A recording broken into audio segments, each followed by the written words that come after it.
Okay, so as Ken has just outlined, I'm going to speak to you for no less than 10 minutes, or sorry, no more than 10 minutes I should say, in thankfully not no less than 140 characters about the contribution of EIS learning representatives to the professional learning agenda in Scotland.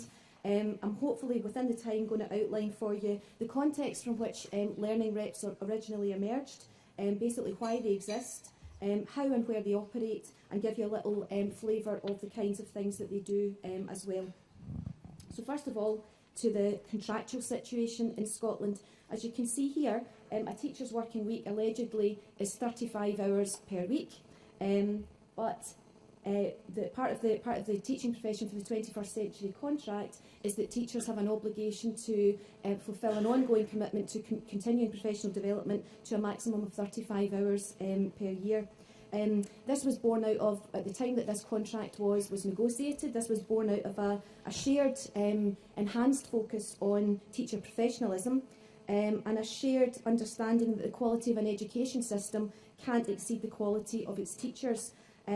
So this led to this sort of like shared understanding of the need for there to be long-term, career-long learning and skills development for teachers. So that was really the origins of this element of the contract.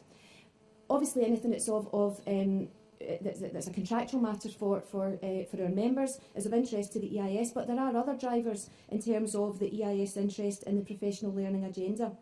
One of those, of course, is curriculum for excellence, and a cornerstone principle of curriculum for excellence is teacher professional judgment, and the importance of that in identifying learner needs and responding to learner needs in a very bespoke way, modelling or modifying the curriculum, assessment, pedagogy to meet those particular needs, with the understanding that there has to be a nimbleness and a flexibility in the way that teachers are able to do that, and so the importance of professional learning is absolutely key to them being able to them being equipped to do that.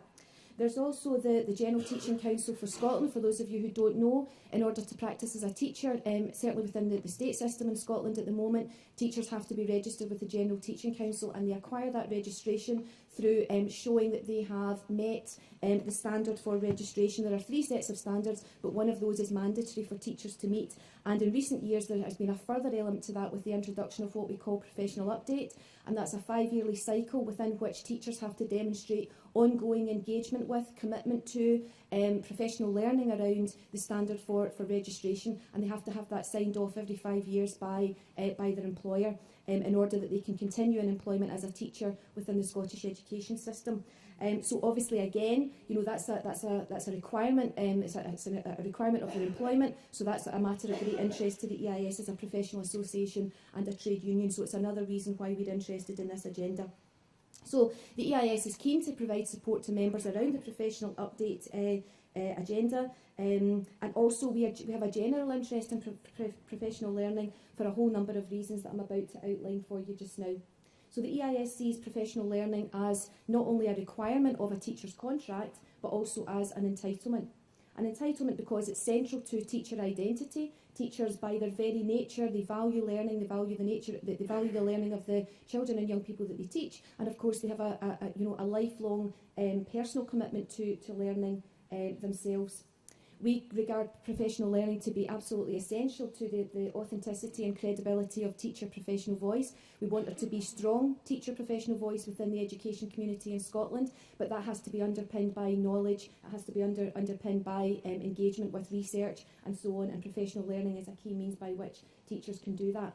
We consider it to be absolutely key to teacher activism. We want our teachers to be critical thinkers. We want them to be able to question, to embrace aspects of policy that they believe to be in the best interest of learning and teaching, and for that opinion to be well informed. So professional learning has a key part to play there.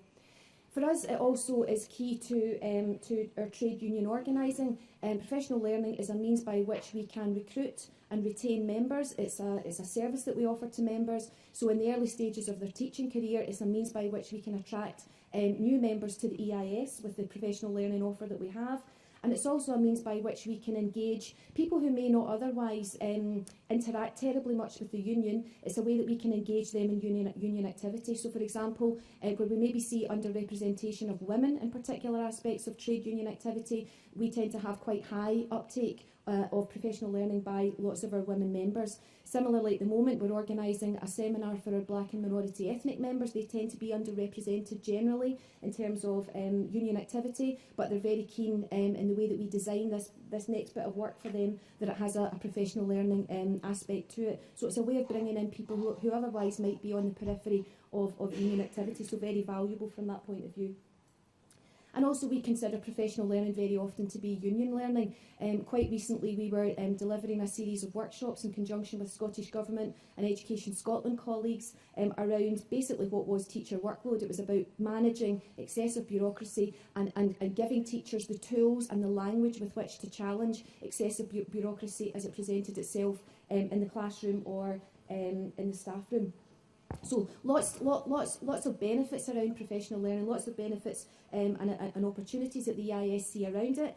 But in terms of our members' engagement with it, there are of course difficulties. There's a gap between the policy aspiration and what people experience in reality. A gap between the policy intention. We've heard this so many times in relation to education and what is the on the ground teacher experience.